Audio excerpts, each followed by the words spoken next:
IMEI apa sih, Bro? Iya Pak, IMEI itu belum perkenalan. Lu langsung nanya IMEI itu apa? Perkenalan dulu kan.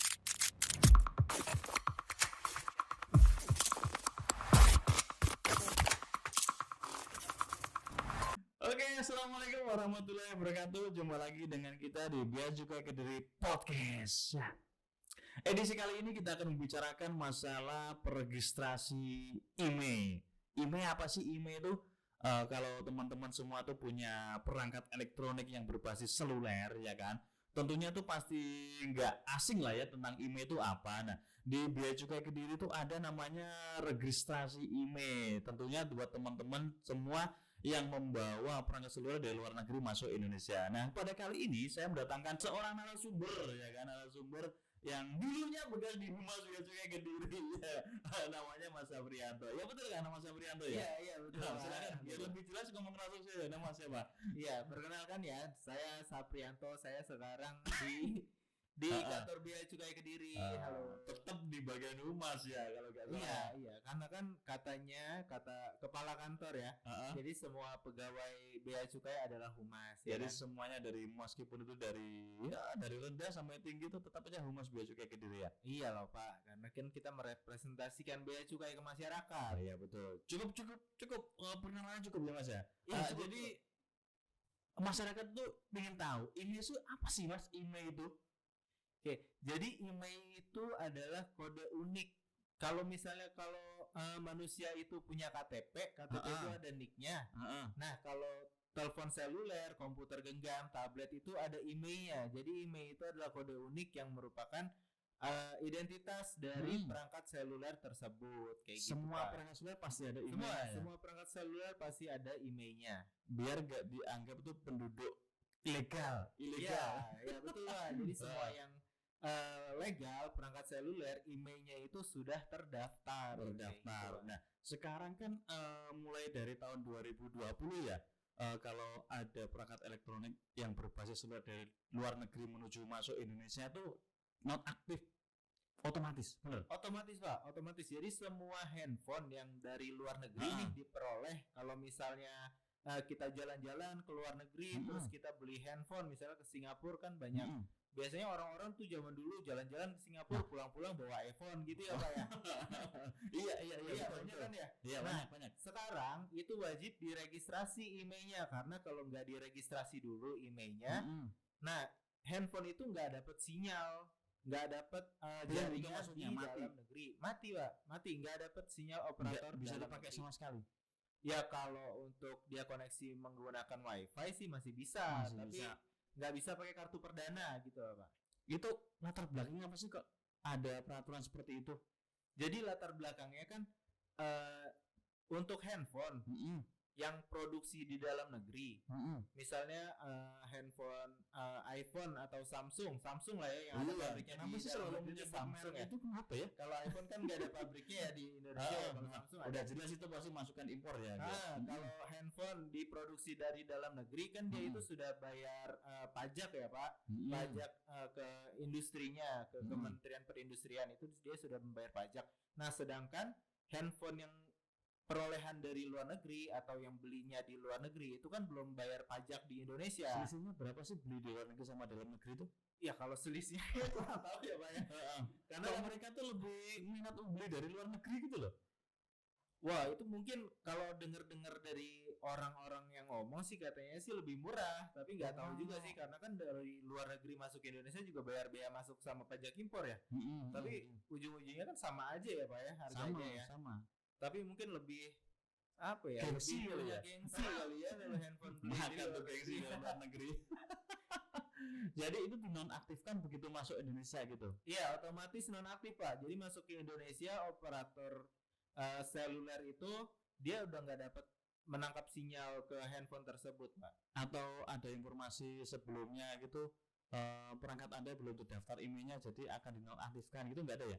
Nggak ada, otomatis nggak bisa menangkap sinyal. Misalnya dia pakai kartu perdana Telkomsel atau Indosat, itu nggak bisa nangkap sinyal di handphone tersebut. Ini kalau untuk masyarakat awam ini kayaknya udah paham atau belum sih? tahu-tahu ini HP saya rusak atau gimana kok gak ada sinyal gitu. Harusnya sih kalau dia udah beli di luar negeri, dia tuh harusnya searching dulu ya, cari-cari infonya dulu. Namanya aku juga belum beli, kok bisa searching gimana? Maksudnya kan dia mau beli sesuatu dari luar negeri, masa ujuk-ujuk beli ya nggak nyari informasi dulu. Harusnya kan dia, kalau saya yang menurut saya sebagian masyarakat harusnya kalau beli di luar negeri itu lebih hati-hati, jadi dia lebih cari-cari informasi dulu. Bayar pajak lagi apa enggak? Ini bisa dipakai lama apa enggak? Gitu kan? Kayak gitu. Ini penyelundupan atau bukan? Gitu ya. Nah itu salah satu fungsinya registrasi email itu juga untuk mengatasi yang handphone ilegal yang dari luar negeri. Kan dari zaman dulu tuh banyak handphone black market gitu ya. Nah ini ciri-cirinya black market sama yang white market itu apa kayaknya? Kayaknya lebih jelas gimana itu? Kalau black market itu handphonenya itu ya ilegal, belum bayar pajak. Tapi itu memang HP bener-bener HP kan? Benar HP. Tapi handphonenya entah itu bisa jadi perolehan dari luar negeri juga, atau handphonenya itu adalah handphone rekondisi yang sebenarnya handphone udah rusak diperbaiki. Udah rusak dari luar negeri terus diperbaiki, rekondisi gitu. Kayak gitu Pak. Ada itu. Pembelian juga ada. Banyak. Mungkin zaman dulu murah gitu ya. Iya, zaman dulu kan masih banyak tuh handphone black market gitu. Nah, sekarang kalau sudah ada kebijakan IMEI ini, handphone ilegal itu sudah dipastikan itu nggak akan menangkap sinyal. Jadi kalau kita beli handphone nggak akan bisa dipakai. Jadi kalau kita beli handphone ilegal ya nggak ada gunanya juga itu handphone. Ini semua berlaku untuk keseluruhan handphone yang datang dari luar negeri. Handphone yang datang dari luar negeri. Semuanya. Yang kita beli dari luar negeri atau semua perangkat yang pakai kartu semua seluler itu ya. Yang semua yang berbasis seluler maupun itu handphone atau komputer genggam atau tablet semuanya kena ya. Terus sekarang juga ada dashboard mobil itu biasanya apa namanya? Tab mobil. Ya, Android mobil itu juga kan berbasis Android. Terus smartwatch juga kan sekarang berbasis Android. Nah, itu juga harus diregistrasi emailnya. Harus registrasi email. Terus waktu untuk pendaftaran bagi pengunjung atau tamu wisatawan dari luar negeri itu kapan itu Mas? Jadi untuk turis asing itu ada fasilitasnya Pak. Itu bisa mengajukan ke Gray operatornya, itu bisa mengajukan fasilitas dapat registrasi email untuk wisatawan itu selama 90 hari. Terus kalau yang bukan wisatawan? Jadi kalau misalnya warga negara Indonesia dari luar negeri nih pulang jalan-jalan dari luar negeri beli handphone. Nah, pas kedatangan itu wajib didaftarkan dulu di bandara kedatangan. Bandara atau pelabuhan? Di bandara atau pelabuhan kedatangan. Nah, di sana dia itu masih mendapatkan fasilitas barang bawaan penumpang. Nah, fasilitas tersebut untuk barang yang diperoleh dari luar negeri itu masih ada pembebasan sebesar $500. Segera didaftarkan ya, begitu sampai langsung daftarin ya. Iya. Kalau udah lewat itu nggak bisa lagi. Iya, kalau udah lewat sudah di luar bandara kedatangan, dia itu bisa daftarnya di kantor terdekat, kantor bea cukai terdekat. Tapi untuk fasilitas pembebasan bea masuk dan pajak impor sebesar $500 itu, nah itu hangus. Nah, itu kan tadi masyarakat secara keadaan normal ya. Normal begitu datang dari bandara langsung daftar bea cukai langsung pulang ya. Nah, sekarang kan zamannya pandemi Covid ya. Setiap penumpang dari luar negeri kan diwajibkan untuk karantina. Ya kan? Entah itu di Wisma Atlet ataupun di puskesmas atau rumah sakit terdekat, tentunya kan ada kendala. Takut di mana $500 itu hangus. Walaupun masih ada cara secara online untuk mendaftarkan, ya kan ya? Atau mungkin ada perubahan lagi setelah itu. Nah, sekarang ya sejak adanya Perdirjen nomor 13, jadi untuk masyarakat yang datang dari luar negeri terus langsung masuk ke karantina, fasilitas karantina.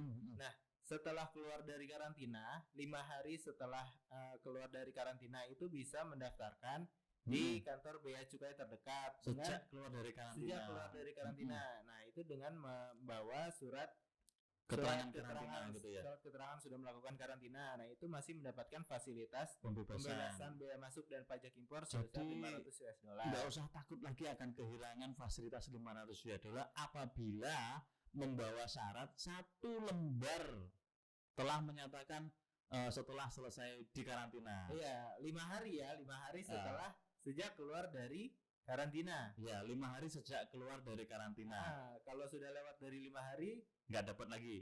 Ya, fasilitas pembebasan bea masuk sama pajak impornya hangus ya. Iya. Jadi wajib membayar bea masuk dan pajak impor seluruhnya. Seluruhnya atas harga barang tersebut. Iya, iya. Itu daftarnya harus ke kantor bea cukai gitu. Iya, daftarnya itu harus ke kantor bea cukai terdekat. Setelah selesai karantina, kalau misalnya domisilinya di Jombang, berarti dia daftarnya ke kantor bea cukai Kediri, kan yang paling dekat dari Jombang kan Kediri ya kantor bea cukainya. Daerah naungan kantor bea cukai mana gitu ya? Dimanapun. Nah, terus nanti kan masyarakat apabila langsung di karantina, itu kan apabila pengen mendaftar saat itu juga tuh ada nggak caranya gitu, Mas Sabri?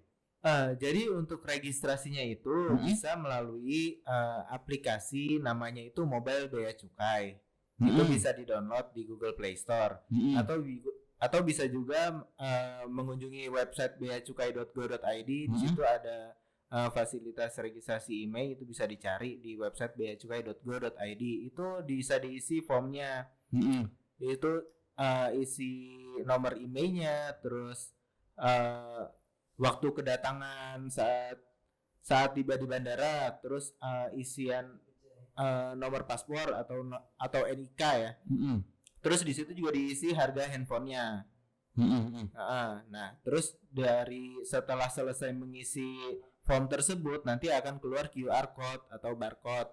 Nah, barcode itu yang dibawa nanti ke kantor bea cukai terdekat. Tetap aja ya verifikasi. Tetap aja mengunjungi kantor bea cukai. Iya, tetap perlu verifikasi dari petugas bea cukai. Walaupun daftarnya secara online, tetap aja harus mendatangi kantor bea cukai terdekat untuk scan barcode-nya. Iya. Dari situ bisa langsung dipakai nggak?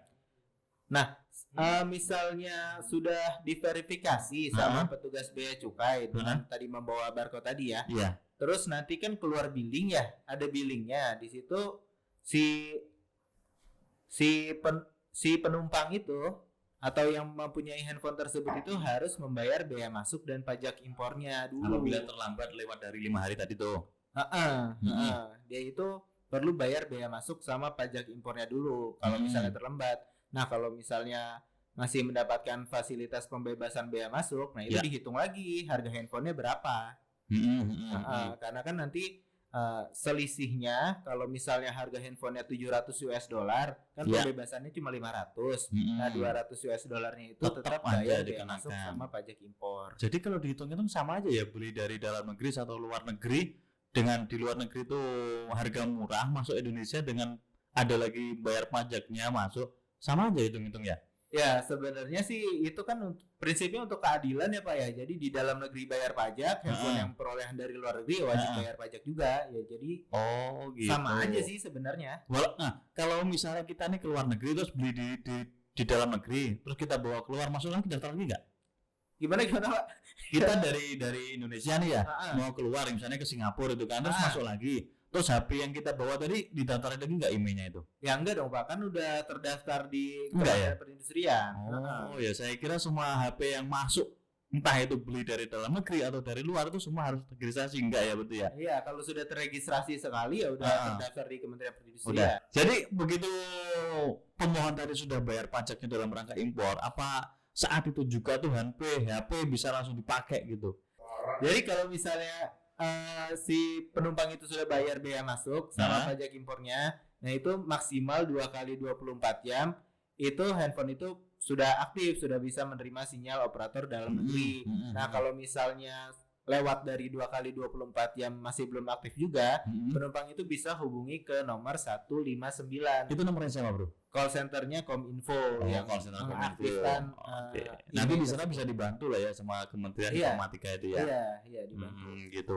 Terus ada pungutan lain nggak setelah membayar pajak dalam rangka impor tuh ada pungutan lain nggak? setelah itu? Setelah bayar bea masuk sama pajak dalam rangka impor udah nggak ada pungutan lagi. Nggak ada ya? Aktif. Langsung bisa dipakai ya? Nah, Gampang sekali kalau gitu ya? iya gampang. Nah itu kan tadi untuk penumpang ya, untuk orang yang datang dari luar negeri. Nah kalau untuk yang beli handphone atau operator selulernya di marketplace, itu beda lagi. Yang mendaftarkan emailnya itu si perusahaan jasa titipannya. Kalau misalnya kita ngirim lewat pos atau lewat X gitu, yang daftarnya si pos itu ya? Iya, yang mendaftarkan itu si perusahaan jasa titipannya. Bukan pemohonnya atau bukan pengirimnya? Bukan, pembelinya udah mendaftarkan email. Jadi udah terima bersih langsung bisa dipakai. Iya. Terus pajaknya itu gimana? Bayar pajaknya itu sesuai dengan fasilitas barang kiriman. Oh gitu. Pemberitahuannya tetap barang kiriman ya.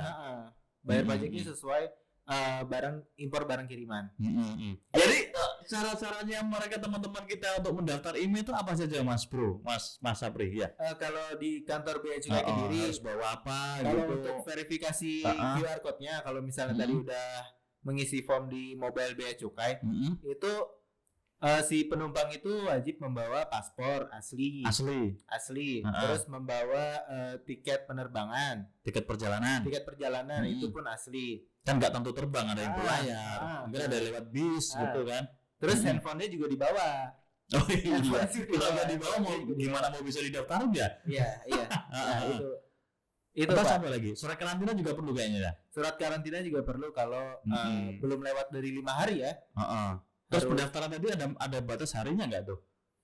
Pendaftarannya itu maksimal 60 hari sejak kedatangan. Pak. Sejak kedatangan 60 hari. Begitu udah nggak bisa diproses. Misalnya sudah lewat dari 60 hari sejak kedatangan, itu sudah tidak bisa diregistrasi lagi. Oh iya, karena sudah connect sama imigrasi kali ya sistem kita ya. Iya, karena sistem kita itu sudah connect sama imigrasi. Nah, itu juga nanti ada nomor penerbangan yang diinput, terus ada jam kedatangannya juga perlu diisi juga. Pajaknya tuh sama nggak tiap penumpang itu harus ada kartu lain atau apa gitu untuk mendukung mengurangi pajaknya gitu loh bro? Kalau pajaknya ini perlu diketahui juga ya, kalau misalnya sudah nggak dapat fasilitas pembebasan biaya masuk tadi, biaya masuknya itu sebesar 10%. 10% dari harga handphonenya atau dari harga perangkat telekomunikasinya. Terus PPN-nya juga 10%. Lalu PPh ini 10% kalau si penumpang itu punya NPWP. Ada NPWP. Kalau ada NPWP itu 10%. Nah, kalau misalnya tidak ada NPWP, PPh-nya itu jadi 20%, 2 kali lipatnya. 10 tambah 10 tambah 20, 40%. 40% kalau tidak punya NPWP. Wow. 40% dari harga barang. Setengah harga sendiri bro, mahal banget ya bro ya? Ya, iya. Tapi kalau punya NPWP kan jadi lebih 30%. Jadi mikir saya mau beli HP dari luar negeri, mikir lagi nih. Pajak ini setengah sendiri. Kalau beli misalnya HP 20 juta, pajaknya separuh sendiri 8 juta. Waduh. Nah, tapi kan kalau masih dapat fasilitas pembebasan 500 barang bawaan penumpang 500 US dollar itu kan bisa mengurangi harga barang. Ya sama aja, tetap aja suruh bayar intinya. Kalau handphonenya harganya cuma 2 juta kan bebas, Pak. Iya. Jadi ini bro, terakhir bro ya. Jadi HP yang dibawa dari luar negeri melewati 60 hari sudah nggak bisa dipakai di Indonesia. Tujuan dari undang-undang ini apa sih sebenarnya?